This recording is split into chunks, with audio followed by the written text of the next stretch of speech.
ചില ആളുകളെ കണ്ടിട്ടുണ്ടോ? അവർക്ക് ഭയങ്കര കോമ്പറ്റീഷൻ ആണ് നമ്മളോട്. നിങ്ങൾ ശ്രദ്ധിച്ചിട്ടുണ്ടെങ്കിൽ മനസ്സിലാവും, നമ്മൾ എന്ത് കാര്യം ചെയ്താലും അവർ അതേപോലെ തന്നെ കോപ്പി ചെയ്യാനായിട്ട് അവർക്കൊരു ടെൻഡൻസി ഉണ്ട്. നമ്മളൊരു നല്ല ഡ്രസ്സ് ഇട്ടാൽ അവര് അതേപോലെ അല്ലെങ്കിൽ അതിനേക്കാൾ മികച്ച ഒരു ഡ്രസ്സ് നമ്മൾ ഇട്ട് നമ്മളെ കാണിക്കും. അങ്ങനെയാണ്. പക്ഷെ ഈ അൺഹെൽത്തി കോമ്പറ്റീഷന് ഒരു പ്രശ്നമുണ്ട്. എന്താണെന്നറിയോ?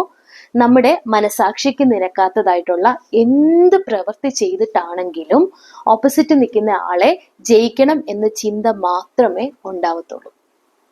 പിന്നീട് ഇങ്ങനെ കോമ്പറ്റീഷൻ ഉള്ളവരുടെ പ്രശ്നം എന്താണെന്നറിയോ? അവർക്ക് ലൈഫിൽ സാറ്റിസ്ഫാക്ഷൻ എന്ന് പറയുന്ന ഒരു സാധനമേ ഇല്ല.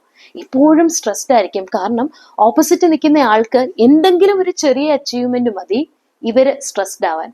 ഒരിക്കലും അവരുടെ ഹാപ്പിനെസ് ലോങ് ടേം അല്ല. പിന്നീട് ഐഡന്റിറ്റി അല്ലെങ്കിൽ സെൽഫ് വർത്ത്, അത് ഒരു വ്യക്തിയെ സംബന്ധിച്ചിടത്തോളം വളരെ ഇമ്പോർട്ടൻ്റ് ആണ്, അല്ലെ? കാരണം മറ്റൊരാളെ നോക്കി ജീവിക്കുക എന്ന് പറയുന്നത് സത്യം പറഞ്ഞാൽ വലിയ ഒരു നാണക്കേടാണ്. നമ്മുടെ ലൈഫിന്റെ സ്ക്രിപ്റ്റ് എഴുതേണ്ടത് നമ്മൾ തന്നെയാണ്. അതുപോലെ ഇങ്ങനെ ഓവറായിട്ട് കോമ്പറ്റീഷൻ ചെയ്യുന്ന വ്യക്തികളോട് അടുക്കാൻ മറ്റുള്ളവർക്ക് പേടിയായിരിക്കും. അവരുടെ ഈ അസൂയയും അവരുടെ ഈ ഒരു നേച്ചറും കാണുമ്പോഴത്തേക്കിനും പലരും അവരെ ഇട്ടേച്ചു പോവുകയും ചെയ്യും. അങ്ങനെ ഇവഞ്ച്വലി ഇവർ ഒറ്റപ്പെടാനും സാധ്യതയുണ്ട്. അതോടൊപ്പം തന്നെ ഇവർക്ക് എപ്പോഴും ലൈഫിൽ റിഗ്രറ്റ്സ് മാത്രമേ ഉണ്ടാവത്തുള്ളൂ. ഒരിക്കലും സാറ്റിസ്ഫൈഡ് അല്ലാത്ത ഒരു ലൈഫ് ലീഡ് ചെയ്യേണ്ടതായിട്ട് ഇവർക്ക് വരും. അതുകൊണ്ട് കോമ്പറ്റീഷൻ നമുക്ക് നമ്മളോട് തന്നെ ആവാം.